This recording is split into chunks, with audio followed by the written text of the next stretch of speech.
oo aan ka seexan waayay oo madaxaygan ka weynaatay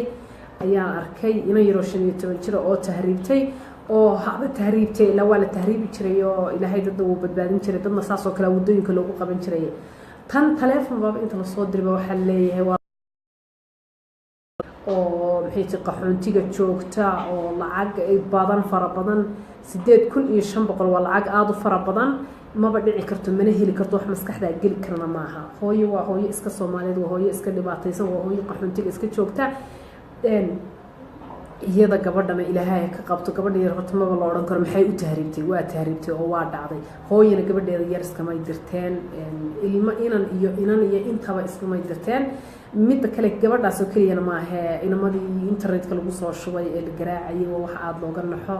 gabadha sidoo oo kale gabadh kale iyadana ay lagu soo shubay internetka oo iyadana la garaacayo ummadii oo la wada garaacayo waa inay xukuumadda federaalka Soomaaliya dawladdu ka jawaabtaa dhalinyarada dhibaatada ku haysata qurbaha iyo meel walba iyo tahriibta balse sibay dhaantay waxa ka sii daran oo muraara dilaaca inta telefoon lagu soo diro waa taagan tahay kawaankay saaran tahay ka soo gaar lacagta keen waxaba kaaga darxdana in qof Soomaaliya soo diray damiir darrada iyo damiir xumada in dadkii damiirkii ka dhintay oo qalbigii ka dhintay nin Soomaaliyeed baa wuxuu ku leeyahay ma la gaarayo maamadii markay calaacashay oo tiri maxay tahay ciidan soo diray lacagta hooyo ha iga taaban hooyo ha iga dilin hooyo wallahi billahi ilma isku soo kay taagtay haddana uu leeyahay maya ma ka gaarayno waa maya ma iska hayso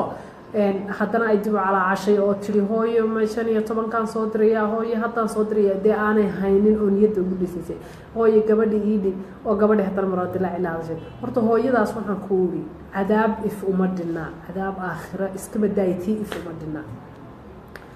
ummadda Soomaaliyeed meel kasta ay joogaan ha caawiyeen maamadaas qofkii wuxuu awooda qofkii wuxuu awoodi lacag taayir la isugu dardaro iyo hadii inta la isugu daro waa laga bixin karaa hadii xoog la saaro laakiin calool xumada iyo muraad dilaaca iyo maamadaas iyo hooyo Soomaaliyeed oo dhanba iyo dhibaatada dhacday ee tahriibta carruurta ka dhacday waa wax aad loogu xumaado waa wax laga qeyroodo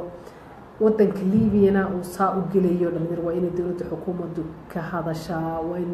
madaxda ugu sarsaraysa ee dalka ee wuxuu qaban kara dhalinyarada waa inay ka hadlaan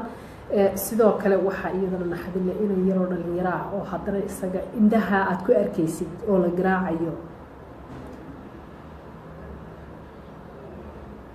waa arrin laga xumaado taasina aad baan uga naxay 12 xalay indhahayga soo jeeda wallahi billahi wallahi saddex magac ilaahay ma seexan waxaan u seexan waayay yani waa wax laga qeyroodo waa wax muraar dilaaca waa wax yani burburku haba iska dhaco dawladaan baa inagu dhacday burbur baa dhacay dadkii baa tahriibay wadankii baa laga cararaya balse inankaasi sawiradiisa markii la soo dhigay ee aan hore u arkay wadankiisu joogay meel xeeb uu joogay nabad buu ku qabay wax way gaajo iminka lacagaha la ururinayo qof wadankii joogo oo ku gaajoonaya adliist nabad buu haysta cidina ma garaacayso cidina ma dilayso laakiin qof cadow haysto oo jeel ku jira oo haddana la garaacayo wax ka xumi jirto hadda hadalkayga waxaan ku hadlayo waxaan ku raanoo dhanba isdaba marsan oo muraar dilaac iyo naxdintii ayaa iga farbadatay indhahayga saa ku soo jeeda xaritooda 9 jeer baan ku celiyay oo dib u daawaday qofkii wuxuu qaban karaa ma jirto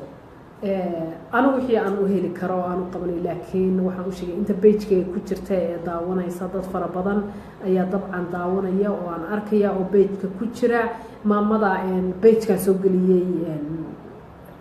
مقال كذي يا تليفون كذي إن طبعا دل يدبر وإن لقى واحد يا مسلمين قف قدوم يا مسلمين لقى جهرة متشرتون قفلوا بواحد قصة